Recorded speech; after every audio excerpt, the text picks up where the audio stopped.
All right, how's everyone doing? I'm Rich CELENZA. Thanks for tuning into the Rich CELENZA Show. WTF are you talking about?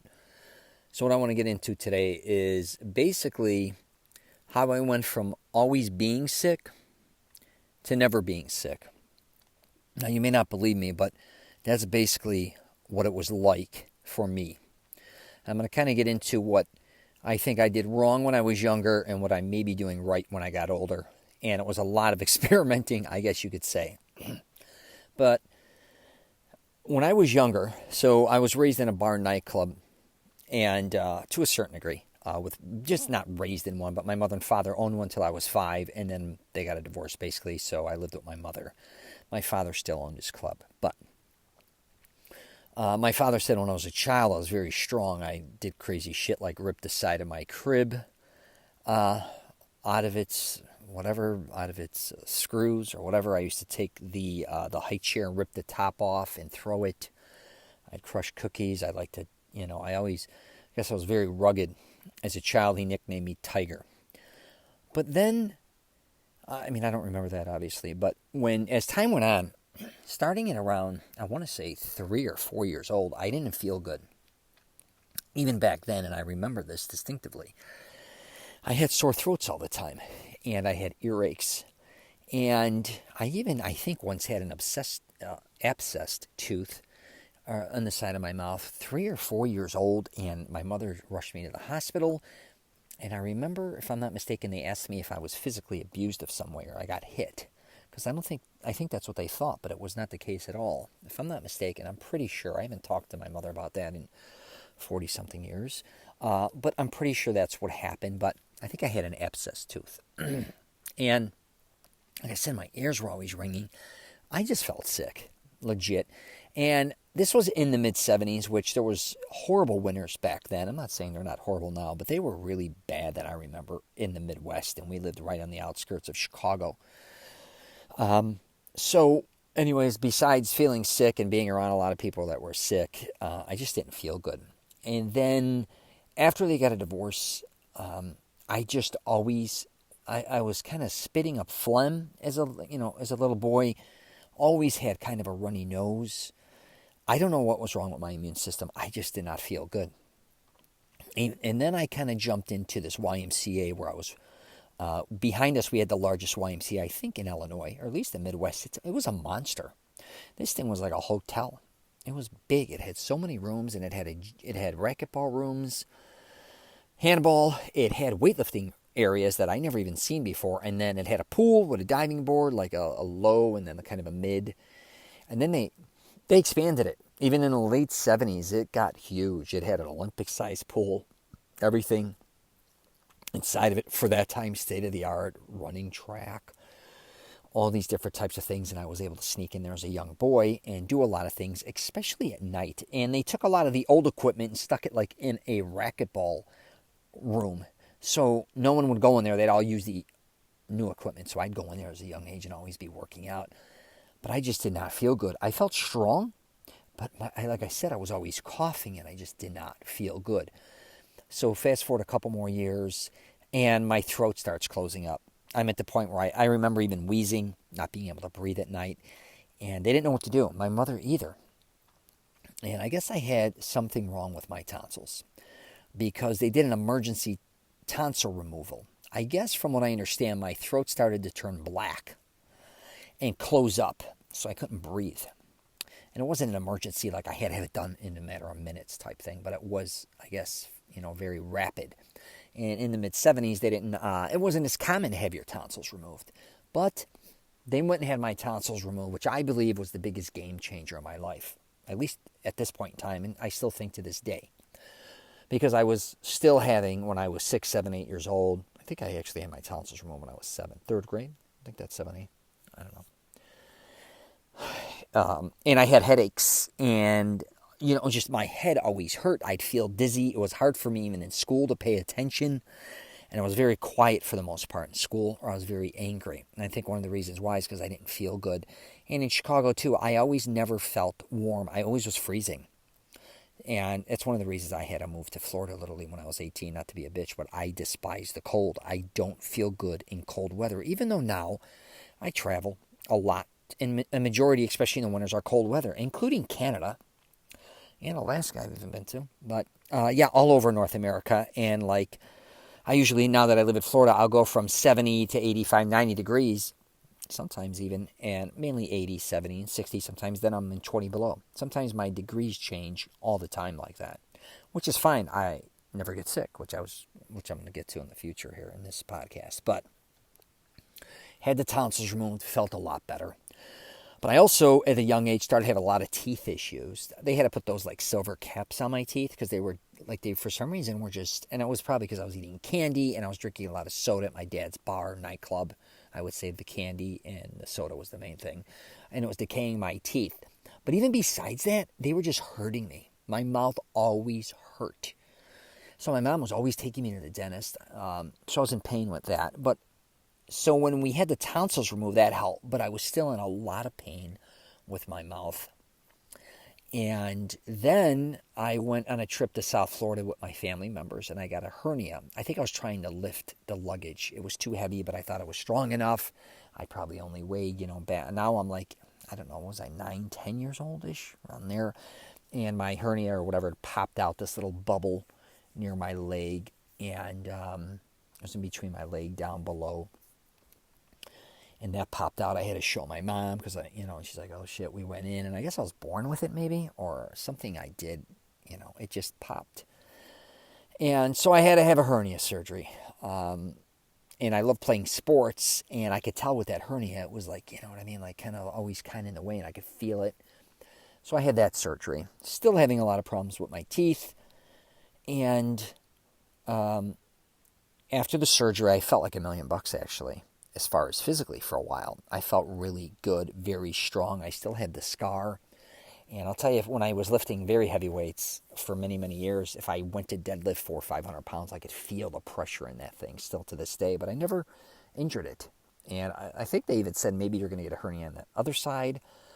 But I never stopped lifting weights, never thought about it. I could care less. But after the hernia, again, I started to have a lot of teeth problems. And I was starting to feel my bones being very brittle and weak and just, again, always cold. And all my adult teeth started coming in at a very young age.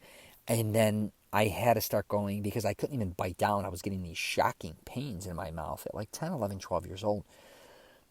And I ended up having to have root canals, which is kind of crazy at my age. The dentist told me and my mother I was the youngest person he's ever seen that needed multiple root canals. And I mean, my mother was trying to protect my teeth as much as she could, but I was always in pain with my teeth. I never even told her half the time. My gums were hurting, my teeth were hurting. And it wasn't even always, cavities necessarily. Even though, when you're a kid, I had soft teeth. And then actually in my 20s, I went and spent like 30 grand on my teeth to make sure they were always perfect from there on out. But at this point in time, going into my high school years, I'm having a lot of problems with my teeth. I don't feel sick from the standpoint of my throat, but I am catching colds. And I'm playing a lot of sports, and what I was doing was I wasn't getting enough food. And I was burning off way more energy than I was actually as far as nutrition coming in. I just was not eating right. I think for the most part too. I was my mother's an exceptional cook, and a lot of my family members was all Italian food. So after a while, I just got exhausted from Italian food, and they weren't the type of Italians too that, my mother could cook anything. But mainly we ate Italian food. I mean, I didn't have Mexican food till I was in high school. We would do Chinese once or twice a year. And if I was with my dad, it was steak, lobster, crab legs, Italian food. It was like, that was really about it. I mean, sometimes you would do burgers in the summer, things in that nature, but, like KFC or chicken once in a while, it just wasn't as popular. It was all meat when I was growing up, and again, mainly Italian foods. So I just kind of got exhausted from it. Now that's all I eat again, but I just was not a big eater in general when I was younger. And then I joined wrestling besides playing tennis and besides boxing with my buddies. Besides that, I was swimming, and I was also playing organized sports, as in soccer, baseball, softball. I played football when I was younger, and one of the things is when I was playing football, I played middle linebacker and running back. I was a damn animal, but I was banging myself up even back then. But as I went into high school, I still did not feel good at all, really, when it all was said and done a lot of times. And I actually started to have pain pretty frequently in my lower back and in my knees. And I know that sounds kind of crazy at that age, but I think from playing so many sports constantly, and then I'm wrestling, and I think wrestling really took it to another level. But it was so much running, I think, over the years. Even though from 5 years old, even at 17 years old, it was constant, nonstop playing 3-4 sports a year. Not, even still playing tackle football through all those years, and playing basketball and jumping.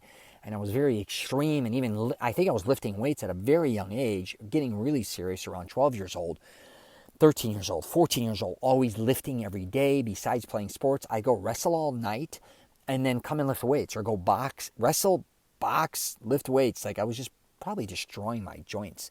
I just needed physical activity. I was kind of addicted to it because I really didn't like school at all. And I think one of the reasons when I was younger, being sick, in and out of the hospital a lot, I missed a lot of schools. So I always kind of felt behind. But then, throughout high school when I was wrestling, I started to pull my back. I would sneeze and pull my back out for the whole weekend. I'd have to lay on I couldn't move the whole weekend. I was like, what the hell is going on with me? And then my knees, I couldn't even stand up sometimes. I would just sit there forever. And I had a motorcycle accident. My father got me a mini bike, and then I was driving somebody else's mini bike. What was it? A XR75? I had a Z50 Honda. But it was a big bike. I was a small guy. It was big for my size. And I ended up hitting the back brake, sliding, hit the front brake, flipped over, snapped my collarbone. Never had it fixed. I just lived through the pain like an asshole, never really let anyone know. And then I was playing tackle football, I think I want to say high school maybe. Maybe junior high. I don't know, freshman year maybe. And then I ran into a damn tree, snapped it again. And then I broke my damn toe sliding in the home base. And that was kind of brutal. But to make a long story short, I just felt like a big piece of shit. I'm trying to always lift weights. I'm in pain. My joints, and I have very small joints. Boo-hoo for me, right? But something happened to me then after high school. After high school, first of all, I said I'm never quitting. I'm not losing weight ever again for wrestling, because a lot of times when you wrestle, you have to lose weight. And every time I did that, I felt like absolute shit. And if I tell anybody to wrestle, if you want to lose weight, God bless, I would tell anybody go the opposite way. I don't care. Get bigger and stronger. Wrestle at the weight you feel comfortable in. I would never tell somebody who's like 155 pounds, you got to drop down to 132 or whatever you got to drop down to. F that shit. I'm going to say that's the one thing I regret my 4 years in high school, because you wrestle at certain weights and they want to have you at certain weights. And especially my last year, my closest friend was a lot taller than me, so I had to make sure that I made, if he was actually taller than me, but he was a weight lower than me. So I was 138. He was 132. He should have been 155, but they had him always cutting weight, so I'd always make sure I had the bases covered. If he had to do 138, he could do it, and I could drop to 132. So I was always kind of protecting him on that end, even secretively, but he knew I would do that for him. And then even sometimes my buddy 145 would go up to 155, I would go 145. Even though I was only 135 pounds, but I was probably a bigger, just from that standpoint, like a stronger 132. Because I just always lifted weights, and I had a lot of strength. So I could kind of fill in those positions. But I think I went and wrestled again after I graduated high school in this summer tournament. I went to Florida for spring break, and I was like 132. We all came back, and I think, I was like 138, 140. My buddy who was 132 came back like 165 pounds after spring break, because he always caught weight with wrestling. Then we went to Florida. My father was taking us to all these you-can-eat seafood and all these different things, and I was taking him to some hardcore gyms that he's never been to in Florida. Then we were in Fort Lauderdale. And we both were just getting bigger and stronger and tanner. We caught the last year of Fort Lauderdale spring break that they had. And we came back. People didn't even recognize us already. We were we both, I think, from wrestling, it was like it was over. And then my mother told me and some coaches, that I might have some partial scholarships for wrestling and stuff. And one of my buddies went and he said, Rich, we have an opening for you at like 138 if you want to do it, or you want to do. I was like, I thought I was going to be stuck at 145. and be 5'6", but I wanted to be bigger and stronger, and everybody thought I was nuts. I says, I want to be 250 pounds. Like, that was my goal. But I started, after that spring break, we felt really good, me and my buddy. And then I said, I'm never going to let spring break until I leave and move to Florida officially. I was doing summers in Florida. But I said, I am officially moving there or California. That's after I graduate high school, and it is over. Call it a day. I said, I'll do the whole summer partying with my buddies. They were all going to college to be lawyers, accountants, and all that. And I'm heading to Florida or California. And that's what I did. But I remember when we got back from spring break, started to feel shitty again. But I wrestled in a summer tournament. And this time I wasn't cutting weight, and I was lifting weights, and I was eating. And I went and I won the tournament. I just basically destroyed everyone. And my buddy, he came just to watch me wrestle. He was, I think, at this point, sick of wrestling. But I was like, oh my God. And I was really decent anyways in wrestling in high school. I did pretty well. But in this case, this was like a really big summer thing. And I said, oh my God, I can just tell I'm a different person when I was starting to just going back to eating more food. A lot of fruits, vegetables, smoothies started. My mother was doing smoothies, and I don't know, I was just starting to mature into a man. I started to get that man strength, I guess you could say. I was transferring literally from a boy into a man.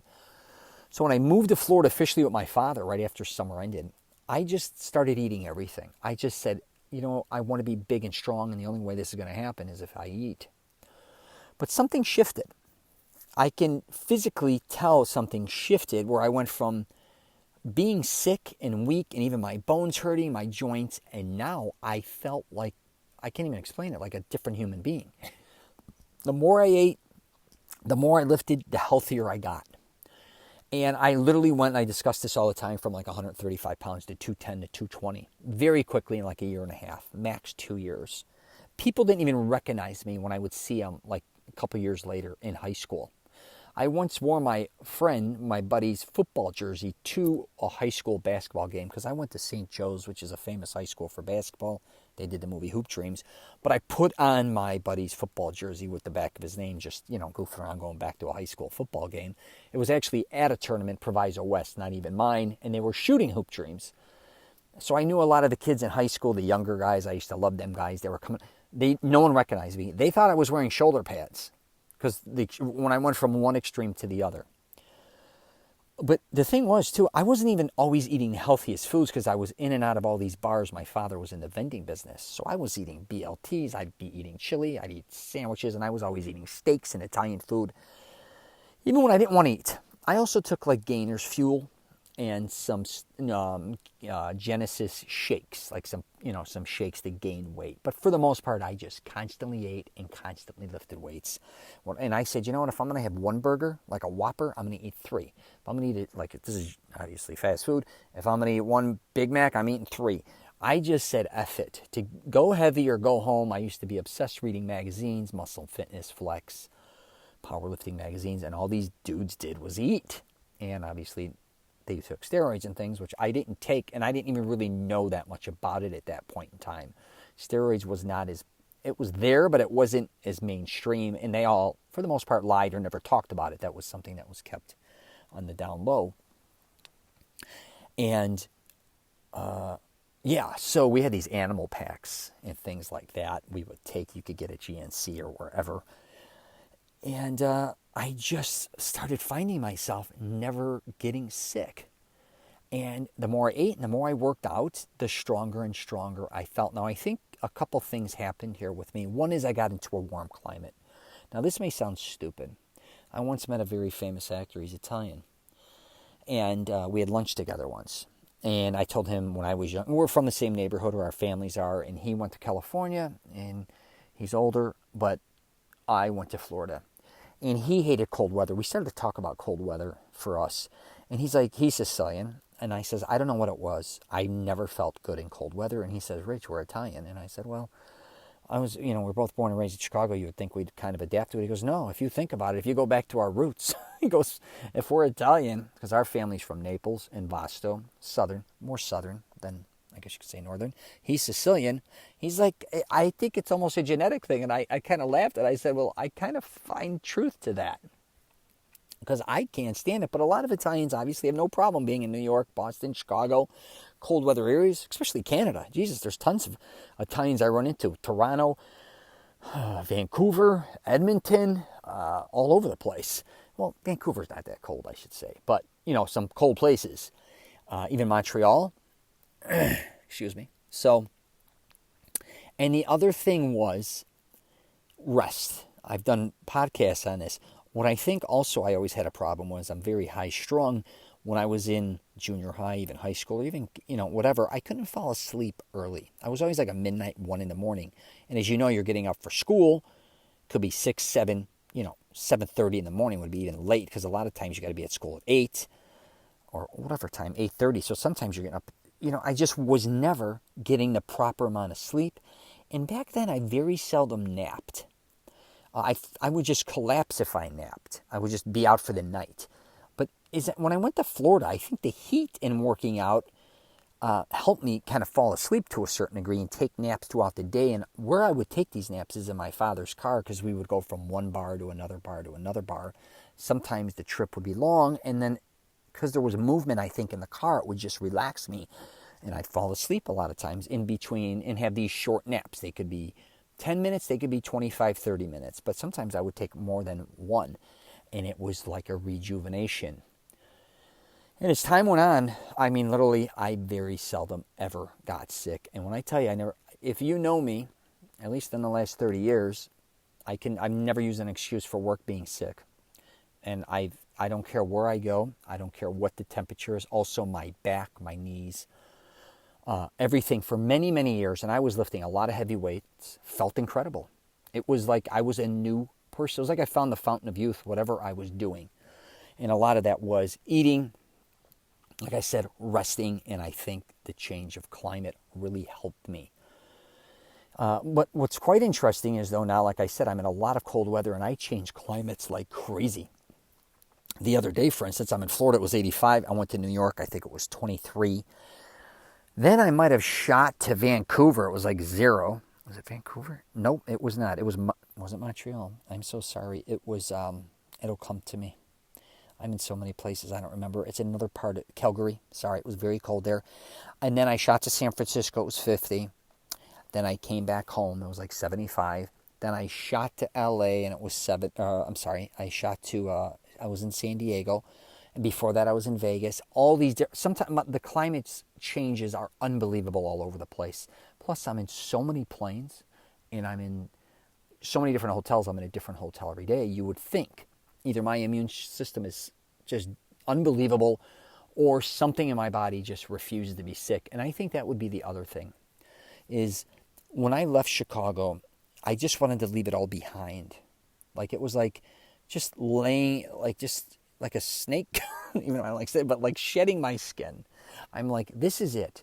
I'm done being weak or feeling sick, all these different types of things. And if I had an issue, I would figure out how to cure it. So I was getting headaches, I realized, going from dark bars to a very bright sun in Florida. And I never really had headaches until, I had them when I was younger because of my tonsils and all that with these, I had head colds and things in that nature. So I kind of did a thing. I've done a video on it, how I learned how to put pressure in between my eyebrows and then learn to massage my eyebrows and massage my scalp, keep massaging it, and I would relieve myself from headaches. But if I ever felt sick too, I do a thing where I cover my neck. And to this day, I wear tons of turtlenecks when I travel or anywhere. Because I think, you get a lot of those sore throats or you get sick. But even if I feel my throat getting a little scratchy, I wrap towels around it and I sleep in it. But I always drink a lot of orange juice. I like oatmeal in the morning. And I like, this may sound like a joke, Flintstones. But I'm here to tell you, I'm going to tell you something. And the only reason I'm really doing this podcast is if you feel like shit a lot of times, and I've done videos and podcasts on how to heal yourself. You really got to learn how to do that. Now, am I going to die tomorrow? Who the hell knows? I always said like a joke. I'm the one who kind of like in Avengers to a certain, like I'll vanish. Like when I die, it's just over. But I had to study and figure it out. The last time I really got sick was my daughter, and I was in a hospital for 2 months straight during her liver transplant. And she caught rotavirus, RSVP. We had to wear, and I had everybody in the hospital was sick. I did unbelievable, never got sick. Then the day I left that hospital and my other daughter was just born, so I got to take them both home, I was destroyed. I I was sick. Like that was the time I had to just sit down. Because even if I ever felt like I had a little cold or my nose would run a little or get a little cough, it didn't even faze me. Nothing stopped me. And I also think when you're in places like Florida, and I've also lived in San Diego, California, when you have the mindset that nothing can stop you, like don't waste that day. Sure, we have bad days in California and Florida, like anyone else, a lot of rainy days, and it could even snow. It's, obviously in some parts of California. But I feel like there's no excuses. It's not like when you're in Chicago, Boston, New York, or Canada, or the Midwest in general, where you get to the point where you're looking for excuses. It's too cold to go outside. There's too much snow. There's black ice. There's regular ice. There's this. There's that. When you live in a place like Florida or California, like for the most part, if it rains really hard or there's a hurricane, or something like that, I get it. But for the most part, you really can go out almost every single day. And it's not like you're going to freeze to death or you're going to ever catch, maybe you're not going to catch usually, especially in Florida, obviously, you're not going to catch just, what's the word I'm looking for, where it freezes your hands and all that stuff. I don't even know. It shows what I know. It'll come to me. Frostbite or things like that. So, but when I was really in California, San Diego, because Florida gets really hot, for the most part. Same with Arizona. The humidity's kind of kicks your ass a little. But in California, there's no excuse every day to go do something physical or, to work on getting healthy. So definitely keep that in mind. And back to if you don't feel good, some things just changing up a little. And it could be your sleeping patterns. But you've got to figure those things out. I think especially now with Netflix and stuff, people are staying up later than they should be. Maybe, and I've been doing that lately with my traveling, going back and forth to the West Coast, but it could just be as simple as you having coffee maybe too late, keeping you up, you're not getting rest, or it could be some of the food you're eating.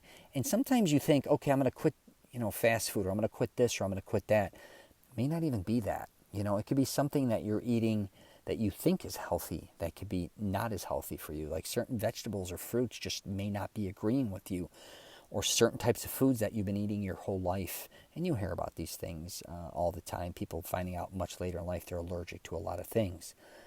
But if you are feeling like shit, I get it. And if you're younger like I was, don't think you're going to always feel like shit. You may. But also if you start doing things or taking a big leap to kind of change your lifestyle entirely, and that's kind of what I did. I really did change my lifestyle. I didn't realize it at the time, and it took me a long period of time to realize how different my life was. And I'm not even saying it was I am saying it was entirely different, but I was also drinking, not like a drunk or anything, but we were drinking in and out of bars. I had a fake ID and I'd party in clubs and stuff. I never was doing drugs. I didn't have that.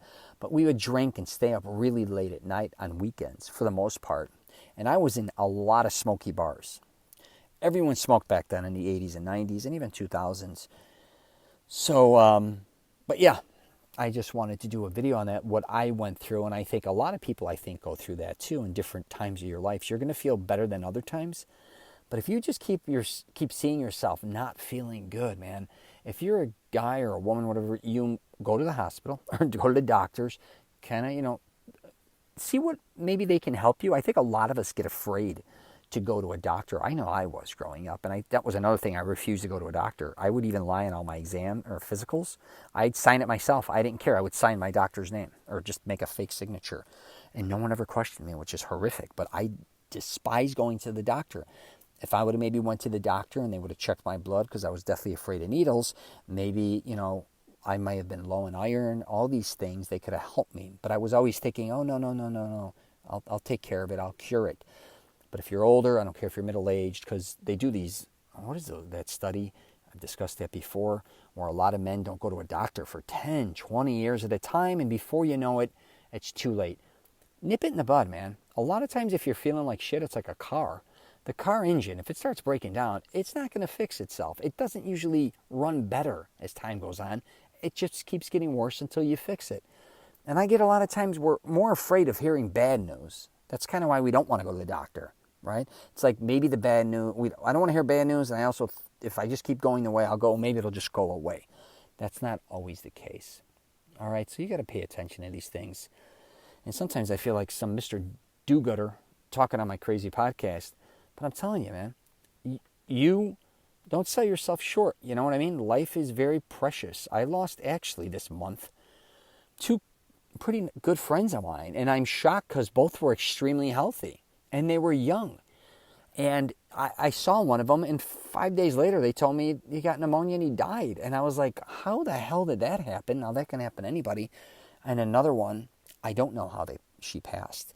A wonderful person, an incredible author, like a world-renowned author I know.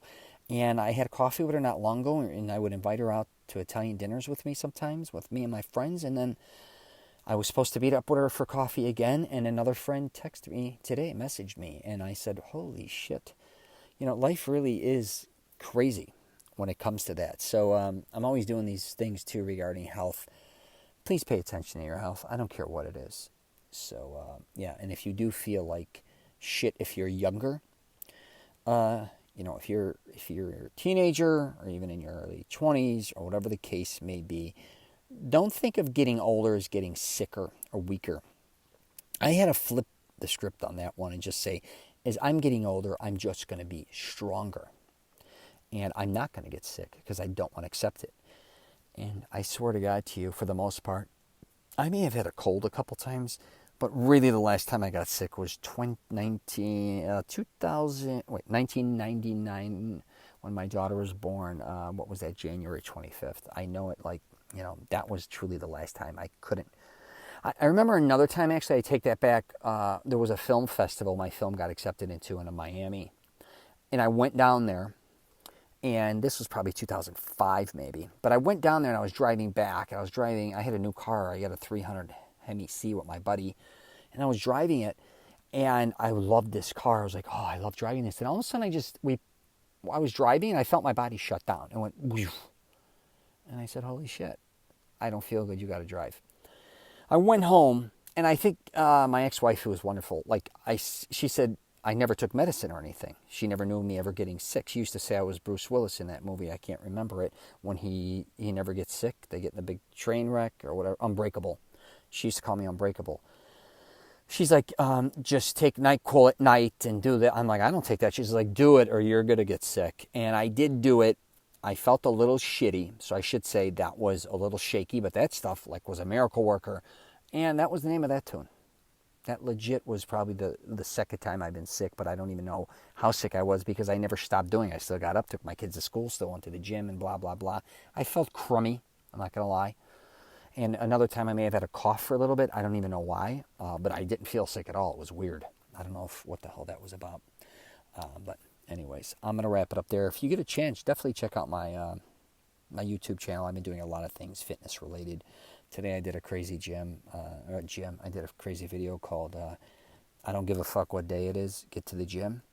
It was kind of more of a funny thing, play on words, but it's, and I put up a video of me telling people I don't care if it's Christmas, New Year's Day, your birthday, get to the gym. Stop using excuses like stupid days that you can't work out, which I get if you have family and things. It was just more of a joke, but the truth is people are always kind of coming up with excuses because certain days or certain times don't work for them. Get all that shit out of your mind. Just go work out. That was kind of the philosophy behind it. So I'm also on LinkedIn, Twitter, Facebook, and Instagram. If you get a chance, leave a comment. I'd love to hear from you. And yeah, that's something I went through. Maybe you're going through it as well at different times in your life. But I can assure you can become stronger. Just take care of yourself and learn to pivot and change and see what's working and not working. Pay attention to your body. It's always talking to you. Don't ignore it. If you smoke and you feel fine, I get it. You like smoking. If you if you drink, you feel fine. I get it. You like drinking. But if you're doing certain things like that and it's not feeling good anymore, it may be time to make a change. And that can go for anything. It could be for overeating. You may be over-exercising. I talk about that too, where a lot of people think they're doing things for their health, but a lot of times they're exhausting themselves or they're injuring themselves. So they took something that was healthy originally and they're exceeding beyond it and they're draining themselves. So just be aware of all those things. All right, take care, and if you're traveling, safe travels.